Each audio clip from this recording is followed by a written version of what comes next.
नमस्कार, मैं अनुपम कुमार सिंह और आप देख रहे हैं मुझे मेरे YouTube चैनल अनुपम के सिंह पर। अब तक जो भी वीडियो मैंने डाले हैं उस पर काफ़ी अच्छी प्रतिक्रिया आप लोगों की तरफ से आई है। जो आप लोगों ने खामियां बताई हैं, जो कमियां बताई हैं, उस पर भी लगातार काम किया गया है और अब जो है लोग भी संतुष्ट हैं कि हाँ अब चीज़ें ठीक निकल कर आ रही हैं। तो आप सब्सक्राइब कर लें। कई लोग ऐसे हैं जो वीडियो तो देखते हैं, जैसे सोशल मीडिया ट्विटर फेसबुक वगैरह से आकर तो वीडियो देखते हैं, लेकिन उन्होंने यूट्यूब चैनल को सब्सक्राइब नहीं कर रखा है। तो मैं यही कहूँगा कि यूट्यूब चैनल पे भी आइए, यहाँ पे सब्सक्राइब कीजिए और वो बेल नोटिफिकेशन वाला तो दबा ही लीजिए और वीडियो पसंद आए तो शेयर भी ज़रूर कीजिए ताकि बात जो है वो दूर दूर तक पहुँचे। और कई ऐसे लोग हैं जो बाकी सोशल मीडिया प्लेटफॉर्म से मुझे जुड़े हुए हैं, यहाँ देखते भी हैं, लिंक पर आकर देखते हैं, लेकिन उन्होंने भी नहीं सब्सक्राइब कर रखा है। तो सब्सक्राइब तो करना ही करना है, वरना फिर हमारा परिवार बढ़ेगा कैसे, फिर तो वो हो ही नहीं पाएगा। इसीलिए तो आज एक बड़े ही संवेदनशील मुद्दे पे बात करना है, तो चलिए शुरू करते हैं। दारुल उलूम देवबंद ने गजवा हिंद पर फतवा जारी किया है। देवबंदी जो होते हैं वो सुन्नी इस्लाम की वो शाखा होती है देवबंदी, जिसकी शुरुआत उत्तर प्रदेश के देवबंद से हुई थी। ये सहारनपुर में है। सुन्नी में भी एक विचारधारा आता है हनफी, देवबंदी उसी पर आधारित है। आइए पहले एक एक करके इन सभी चीज़ों का मतलब समझते हैं कि आखिर ये है क्या। दारुल उलूम मतलब ज्ञान का घर, जहाँ शिक्षा यानी तालीम दी जाती हो। दारुल उलूम एक मदरसा है कह लीजिए।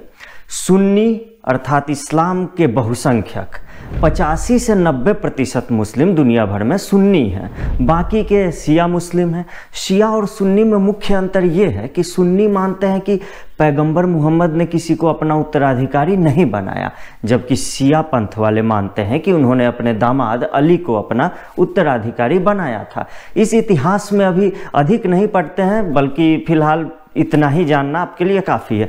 हनफी सुन्नी इस्लाम की 4 प्रमुख शाखाओं में से एक है। मध्य एशिया में सक्रिय रहे अबू हनीफा से इसकी शुरुआत होती है। असल में इस्लाम में उस समय कानूनी नियम कायदों की कोई पूर्ण पुस्तक नहीं थी। शरिया या कुरान या हदीथ में जिसका समाधान नहीं मिलता था, उसके लिए आम सहमति बनाकर फैसले लिए जाते थे।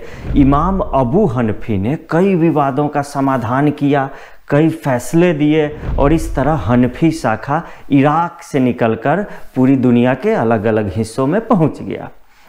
अब आते हैं देवबंदी पर। देवबंदी अभियान की शुरुआत जो है वो आपको 19वीं सदी में हुई थी, 1800 कुछ में। ये थोड़े कट्टर सुन्नी थे, यानी इनके लिए मज़ार पर जाना या फिर उर्स वगैरह का आयोजन करना ये सब शिर्क था। शिर्क मतलब पाप। उर्स दरगाहों पर आयोजित होने वाले उन कार्यक्रमों को कहते हैं। दरगाह जिस मौलवी की है, यानी दरगाह में नीचे जो मौलवी लेटे हैं, उनके निधन की बरसी पर इसे आयोजित किया जाता रहा है। इसमें हजारों की भीड़ जुटती है और हालांकि देवबंदी वाले इन सबको भी मूर्ति पूजा में ही गिनते हैं। देवबंदियों ने मुस्लिम समाज पर गैर मुस्लिम संस्कृतियों के प्रभाव का भी विरोध किया। देवबंदी वाले मौलवियों ने ही मिलकर सन 1919 में जमीयत उलेमाए हिंद बनाया, यानी भारत के गुलामी वाले दिनों में इन्होंने खिलाफत आंदोलन चलाया। अब खिलाफत आंदोलन क्यों हुआ था? असल में तुर्की में खलीफा का शासन बना रहे, ऑटोमन साम्राज्य बना रहे, इसके लिए भारत में अभियान चलाया जा रहा था, जबकि इसका भारत से कोई लेना देना नहीं था। इसी की परिणति हमें केरला में मोपला मुस्लिमों द्वारा बड़ी संख्या में हिंदुओं के नरसंहार के रूप में देखने को मिली। खास बात यह है कि महात्मा गांधी और पूरी की पूरी कांग्रेस पार्टी भी खिलाफत के साथ थी। भारत का विभाजन, पाकिस्तान का बनना, उस दौरान बड़ी संख्या में मार काट खून खराबे, ये सब वही खिलाफत की ही तो उपज थे, ये सारे के सारे जो भी चीज थे। अब गजवा-ए हिंद को समझते हैं। इसका मतलब है जंग के माध्यम से पूरे भारतीय उपमहाद्वीप में इस्लाम का शासन। जो इसमें मारा जाता है उसे गाजी कहते हैं। कहा जाता है कि उसे जन्नत मिलती है। खैर चलिए, बहुत इतिहास की बातें हो गई, हमने शब्दों को थोड़ा समझ लिया। अब थोड़ा वर्तमान पर आते हैं। दारुल उलूम देवबंद में कई मुस्लिम बच्चे भी तालीम के लिए जाते हैं। वहाँ गजवाए हिंद को जायज़ ठहराया गया है।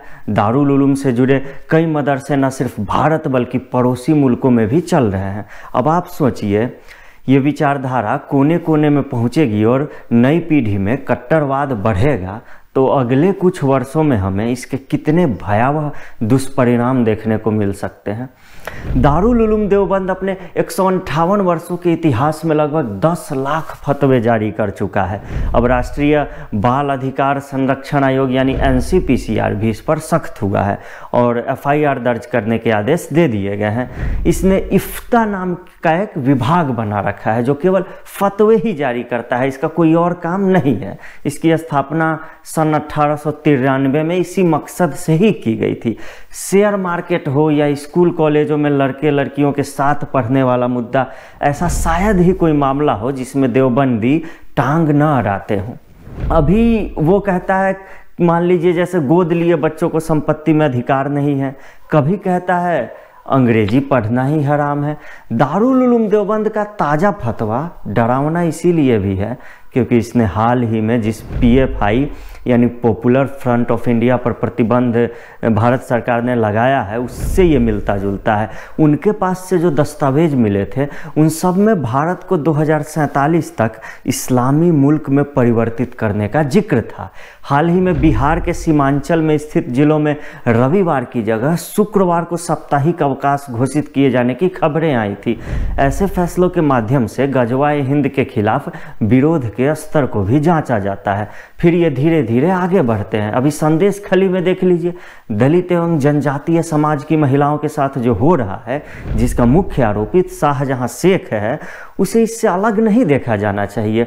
भारत में ऐसे कई छोटे छोटे इलाके हैं जहां ऐसा ही स्वघोषित गुंडा कोई ना कोई सरिया चला रहा है और हिंदू महिलाओं को लेकर भी इनकी सोच कोई बहुत ज़्यादा हैरान करने वाली नहीं है। कश्मीर में क्या नारे लगते थे, कश्मीरी पंडितों के खिलाफ, मर्द कश्मीर खाली करें अपनी, औरतों को यहाँ छोड़ दो।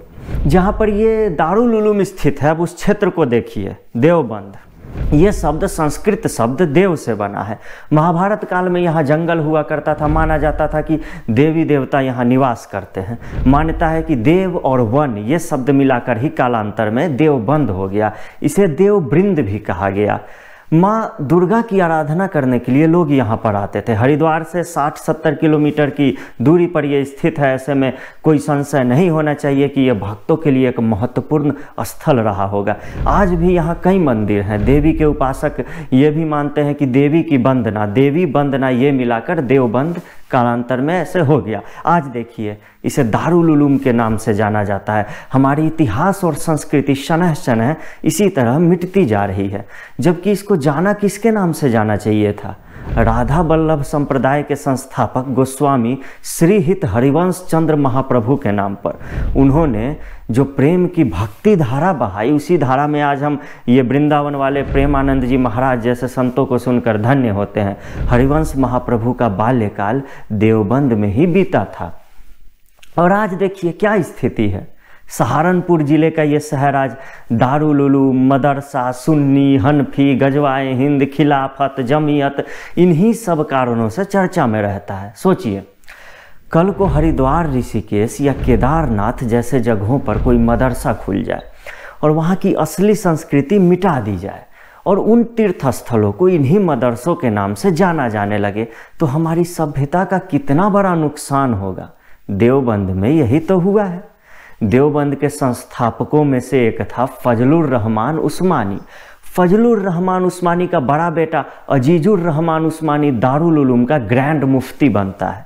दूसरी तरफ उसका छोटा बेटा शब्बीर अहमद उस्मानी भारत के विभाजन में बड़ी भूमिका निभाता है और पाकिस्तान में शैख उल इस्लाम की पदवी से नवाजा जाता है। शैख उल इस्लाम का अर्थ हुआ इस्लाम की पवित्र पुस्तकों का सबसे बड़ा विद्वान। यानी परिवार का एक हिस्सा पाकिस्तानी बन जाता है, दूसरा हिस्सा भारत में छोटे छोटे पाकिस्तान बनाने के लिए रह जाता है। अंत में यह भी जान लीजिए कि आतंकवाद और आतंकवादियों से भी दारुल उलूम देवबंद का पुराना नाता रहा है। हाल ही में देवबंद में पढ़ने वाले तलहा मजहर नामक छात्र ने पुलवामा जैसे एक और हमले की धमकी दी थी। यूपी एटीएस ने पिछले दिनों एक बड़े आतंकी मॉड्यूल का पर्दाफाश किया है। दारुल उलूम के सामने परफ्यूम और टोपी की दुकान चलाने वाला नजीबुल इससे जुड़ा पाया गया। आतंकी आदिल उर रहमान के पास से दारुल उलूम का एक पहचान पत्र मिला था। देवबंद से वहां अवैध रूप से रह रहे बांग्लादेशियों को भी गिरफ्तार किया जाता रहा है। मुख्यमंत्री योगी आदित्यनाथ की सरकार ने देवबंद में एटीएस सेंटर खोला है। इसका जाल इतना फैला हुआ है ये देवबंदियों का कि अचानक से कोई बड़ी कार्रवाई संभव नहीं है। जैसे अयोध्या और काशी का माहौल बदला गया, उसी तरह से देवबंद की हवा को भी बदलने की ज़रूरत है। यहाँ के धार्मिक स्थलों के विकास के साथ ही मदरसे का प्रभाव कम होता चला जाएगा। देवबंद पर अभी बुलडोजर चला देना या फिर पूरा मिटा देना ये समस्या का समाधान नहीं है, इससे तो और आग ही लग जाएगी। बल्कि यहाँ के सांस्कृतिक स्थलों को चिन्हित कर करके उन्हें संरक्षित करने, उनका पुनर्निर्माण कराने और वहाँ विकास कार्यों को बढ़ावा देने के साथ साथ पर्यटन तीर्थाटन के लिए प्रचार प्रसार करने का भी पूरा आपको बीड़ा उठाना होगा। तो ये सरकार और हम लोग जो हैं या जो वहाँ के लोग हैं जो और भी व्यापारी लोग हैं, इन सबको मिल के ये चीज़ें करनी होगी। ये बदलाव हवा बदलने से आएगा, अचानक से कुछ कर देने से बदलाव नहीं आएगा, क्योंकि जांच एजेंसियाँ जो हैं वो तो अपना काम लगभग आप समझिए तो कर ही रही हैं। तो आज हमने जाना कि कैसे दारुल उलूम देवबंद ने देवबंद को एक तरह से बदनाम करके रखा हुआ है लाखों फतवों के जरिए से। और अगले वीडियो में एक बार फिर मिलेंगे एक नए मुद्दे के साथ। तब तक आप भी यहाँ सब्सक्राइब करें और बने रहें। मैं अनुपम कुमार सिंह आपसे विदा लेता हूँ। नमस्कार।